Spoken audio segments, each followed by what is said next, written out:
Assalamualaikum warahmatullahi wabarakatuh. Alhamdulillahirabbil alamin. Asyhadu an la ilaha illallah wa asyhadu anna Muhammadan abduhu wa rasuluh sallallahu alaihi wasallam wa ala alihi wa ashabihi amma ba'da. Bapak Ibu yang dirahmati Allah, kembali di sini saya akan memberikan beberapa arahan dan bimbingan yang berkaitan dengan pelaksanaan ibadah umroh. Ada 5 hal yang perlu diwaspadai pada saat Bapak Ibu berada di kota suci Mekah dan Madinah, dan mudah-mudahan dengan apa yang akan dijelaskan ini Bapak Ibu bisa lancar ibadahnya, sukses, barokah, tidak terjadi sesuatu yang dapat menyebabkan hal-hal yang tidak diinginkan.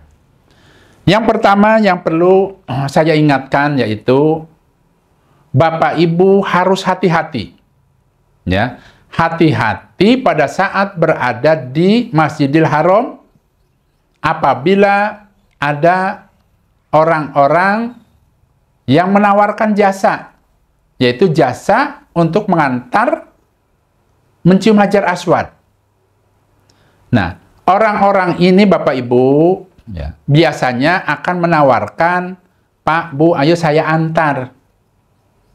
Bapak Ibu mau ini ya, mau mencium Hajar Aswad, ayo kita antar, saya ada teman. Nah, ini kejadian ini belum lama ada yang curhat ke Abah. Ya, jadi beliau mengatakan pada saat saya akan menuju ke Hajar Aswad tiba-tiba ada orang.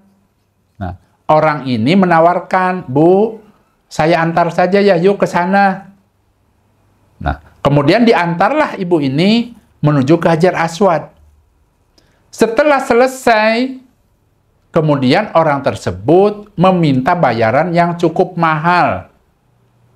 Nah, ini jangan sampai terjadi karena ini merupakan modus seolah-olah orang ini menolong Bapak Ibu, tapi ujung-ujungnya minta bayaran mahal. Tuh ya. Dan hal ini Bapak Ibu aslinya sudah diberantas, dilarang oleh pemerintah Saudi, tidak boleh. Dan ini yang namanya jasa seperti ini namanya joki Hajar Aswad. Kenapa di sini saya mengingatkan? Karena kan belum lama ada yang curhat.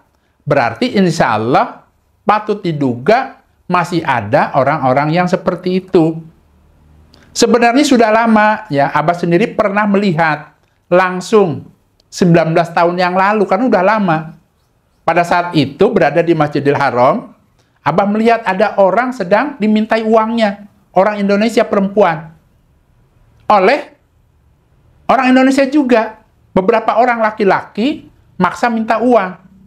Abah perhatikan waktu itu, karena Abah juga kan belum tahu itu apa sih kejadiannya. Ternyata dari pembicaraannya, intinya orang-orang ini sudah mengantar mencium Hajar Aswad. Dia minta bayaran cukup mahal. Waktu itu ibu-ibu itunya bilang, sudah Pak, segini aja. Tapi terus didesak supaya bayar mahal. Berarti kan mereka ini sedikit memaksa. Dan merupakan modus. Kenapa dikatakan modus? Karena kan ada yang curhat ke Abah itu dikira dia akan membantu.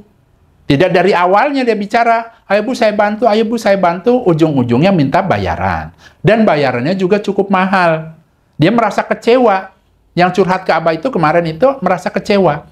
Nah, untuk itu, ya sekali lagi di sini Abah mengingatkan, mengulang-ulang kembali itu karena mengingatkan, karena ternyata walaupun sudah dilarang, ternyata ya, secara diam-diam masih saja ada. Dan Abah meminta jangan mau mengikuti mereka karena khawatir kalau orang-orang tersebut ketangkep sama petugas, sono kan ada petugas-petugasnya. Kalau ketangkep dikhawatirkan Bapak Ibu nanti ke bawah-bawah, urusannya jadi panjang. Tuh ya, ingat ya, hati-hati. Itu yang pertama. Kemudian yang kedua, pada saat Bapak Ibu selesai melaksanakan sa'i Safa Marwah sebanyak 7 perjalanan, nanti berakhirnya sa'i itu adanya di Bukit Marwah. Dan di Bukit Marwah inilah umumnya orang melaksanakan tahallul, yaitu dengan cara motong rambut. Hanya saja, pada saat setelah selesai sa'inya, ternyata masih ada saja yang menawarkan gunting. Kalau orang awam atau orang yang baru pertama kali umroh, atau orang yang tidak tahu, dikiranya itu merupakan fasilitas dari Masjidil Haram. Padahal nanti setelah make, dikasih pinjam, kemudian dipakai, dia minta bayaran. Tempo hari sampai 20 real. Sekali motong saja, gres, mintalah uang 20 real. Kalau di uang rupiah kan kurang lebih 90.000. Kalau dianya mintanya 20 real atau 10 real. Kalau dianya menekan supaya minta 50 real kan memberatkan. Akhirnya apa? Akhirnya menggerutu, sakit hati. Nah, untuk menjaga jangan sampai terjadi hal yang seperti itu, Abah mengingatkan dari Indonesianya, sebelum berangkat siapkan gunting kecil. Bawa dilibet-libet pakai kain, masukkan kemana? Masukkan ke koper bagasi. Nanti pada saat sudah sampai Mekah, mau ke masjid, mau melaksanakan tawaf dan sa'i, bawa. Boleh masukkan gunting tersebut kemana? Ke tas selempang. Ternyata umpama di qadar Allah lupa, diusahakan pinjam dulu ke temannya. Jangan langsung terima kalau ada yang memberikan, nih Pak guntingnya, kalau bahasa kitanya. Nah, anak-anak ini usianya tidak jauh dari belasan tahun, sekitar 15 tahunan, 14 tahunan. Mereka ini terdiri dari laki dan perempuan. Sudah diusir oleh petugas, datang lagi. Itu ya, ini mengingatkan. Ya syukur-syukur mudah-mudahan nanti pada saat Bapak Ibu berada di situ, sudah tidak ada. Kalau kemarin Bapak Ibu pada saat bulan Ramadan, insya Allah, Abah masih melihat. Ada. Ya, ada 1-2 orang. Nah, mudah-mudahan ya untuk kedepannya ya sudah tidak ada lagi. Itu yang kedua. Kemudian yang ketiga, bagi Bapak Ibu yang membawa orang tua, kemudian menggunakan kursi roda, baik itu dari Indonesianya, atau beli di sana, atau nyewa. Itu kan biasanya kursi rodanya itu dibawa sampai ke hotel, dibawa sampai ke tempat tinggalnya, maksudnya ke kamarnya. Saran Abah, kursi rodanya jangan disimpan atau diletakkan di depan pintu. Lebih baik dilipat, dibawa masuk ke kamar. Karena apa? Karena kejadian tempo hari Bapak Ibu hilang. Baru juga datang. Baru datang beberapa jam kemudian, kan pada istirahat para jamaah. Tiba-tiba jamaah-jamaah yang lain katanya melihat itu enggak apa? Yang namanya kursi roda. Kursi roda tuh di sini. Ternyata hilang. Enggak lama lagi tuh. Ya, kurang lebih dalam beberapa hari. Ini lagi pada malamnya itu. Malamnya mungkin istirahat, tidak jauh dari kamar saya. Setiap hari juga saya melihatnya. Ada tapi ditaruhnya di depan pintunya. Tiba-tiba besok-besoknya hilang. Setelah diselidiki ada. Yang mengambilnya orang tersebut menggunakan pakaian penjaga hotel. Tapi bukan petugas hotel situ. Itu ya, kemarin itu ditanyakan ke mutawifnya, Pak, siapa sih yang mengambil? Katanya dilihat dari CCTV-nya itu ada orang luar pakai seragam niru petugas ini. Akhirnya hilang. Nah, dengan adanya kejadian ini, Abah mengingatkan bagi yang menggunakan kursi roda, apabila sudah sampai di kamar, masukkan saja ke kamar kalau mau istirahat. Jangan sampai ditaruh di luar. Itu ya. Kemudian tidak lupa juga selain kursi roda Bapak Ibu, karena kebetulan ya Abah juga mendapatkan informasi ada jamaah, hanya saja bukan jamaah dari Abah Jojo. Jadi beliau ini tempo hari pernah umroh, jadi Abah masuk ke hotel tersebut, orang itu pulang. Dia menceritakan bahwa dia kehilangan benda berharga di kamarnya, ada yang bobol dari jendelanya.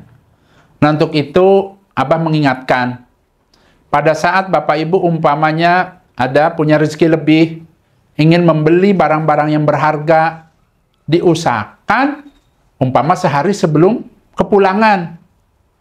Ya, karena tempo hari itu rupanya menurut beliau ini dia beli ya, banyak emas, kemudian sepertinya ada yang membuntuti.